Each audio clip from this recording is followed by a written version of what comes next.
आखिर किस सेलिब्रिटी ने बता दिया है कि कौन होगा बिग बॉस का टॉप 3 और कौन वो दो कंटेस्टेंट्स होंगे जो टॉप 5 से बाहर होकर टॉप 3 में नहीं आ पाएंगे, और टॉप 3 में कौन होगा, टॉप 2 में कौन होगा और विनर कौन बनेगा।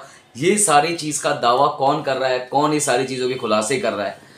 तो आइए आपको देते हैं इस बारे में पूरी अपडेट। नमस्कार, आप देख रहे हैं फीफा फूज और मैं हूं आपका अपना दोस्त और होस्ट कनीश कांदू।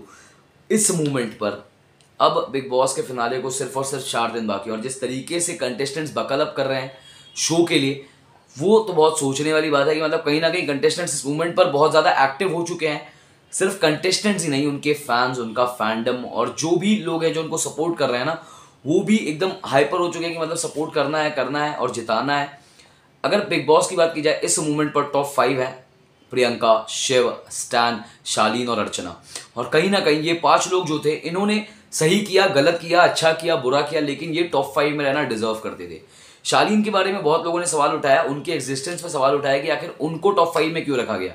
तो गेम पॉइंट ऑफ व्यू में शालीन भले कम हो सकते हैं, लेकिन कंटेंट वाइज बिग बॉस के घर में दिखना, कंटेंट देना, ये सारी चीज़ें मैटर करता है। आप कितने बोलते हैं ना, लोगों ने बोला कि शालीन फेक है, लेकिन बिग बॉस के घर में दिखाई दिए हैं वो, उन्होंने कुछ कंटेंट दिया है, बाहर जनता को दिखाया कि यार शालीन बिग बॉस के घर में है।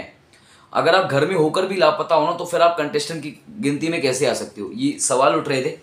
तो हाल ही में प्रिंस नरूला की वाइफ, प्रिंस नरूला वही जो बिग बॉस सीजन 9 के विनर रह चुके हैं, उन्होंने अपना सपोर्ट शिव ठाकरे को दिया है।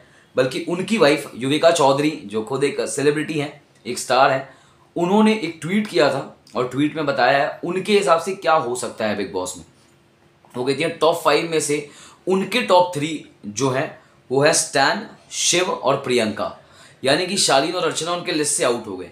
वो कहते हैं शालीन इसलिए क्योंकि शालीन जो है वो डिजर्व करते थे टॉप 3 में जाना, लेकिन जिस तरीके से उन्होंने बीच में कुछ किया, वो उसकी वजह से एमसी स्टैन से हारते हुए नजर आ रहे हैं, तो टॉप 3 में उनकी एंट्री तो नहीं हो सकती।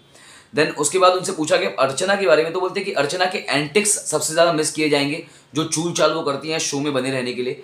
लेकिन टॉप 5 में आने के बाद वो कोई चूल चाल तो नहीं कर सकती, दिखने के लिए आप कितना ही क्या ही कर लोगे, तो अर्चना बाहर हो सकती हैं। जब उनसे पूछा कि सबसे पहला कंटेस्टेंट कौन जाएगा, तो उनका ये मानना है कि टॉप 3 में सबसे पहला कंटेस्टेंट प्रियंका है, सेकंड शिव जाएंगे और थर्ड स्टैन जाएंगे। और उनसे पूछा गया कि आपको विनर कौन लग रहा है शो का, जो अल्टीमेटली विनर बनेगा ही बनेगा, तो कहते हैं प्रियंका या शिव में से कोई विनर बनेगा, लेकिन प्रियंका अकॉर्डिंग टू मी जो विनर बनना डिजर्व करती हैं, और इस गेम उन्होंने अच्छा खेला है। तो वो प्रियंका और शिव दोनों पे ही बेट लगाने की, इन दोनों में से कोई जीत सकता है। और अगर जनता के पर्सपेक्टिव से देखा जाए, तो कहीं ना कहीं ये जो युविका का जो ट्वीट है वो बहुत ज़्यादा वैलिड लग रहा है लोगों को, क्योंकि बाहर जनता भी यही सोचती है कि शिव या स्टैन में से कोई एक, शिव या प्रियंका में से कोई एक विनर हो। इस बारे में आपकी क्या राय है, जरूर बताएगा हमें हमारे कमेंट सेक्शन में लिखकर। और इसी तरीके की बिग बॉस की इनसाइडर इन्फॉर्मेशन और बहुत सारी गॉसिप जानने के लिए बने रहिए हमारे साथ, यानी कि फीफा फूस के साथ। धन्यवाद।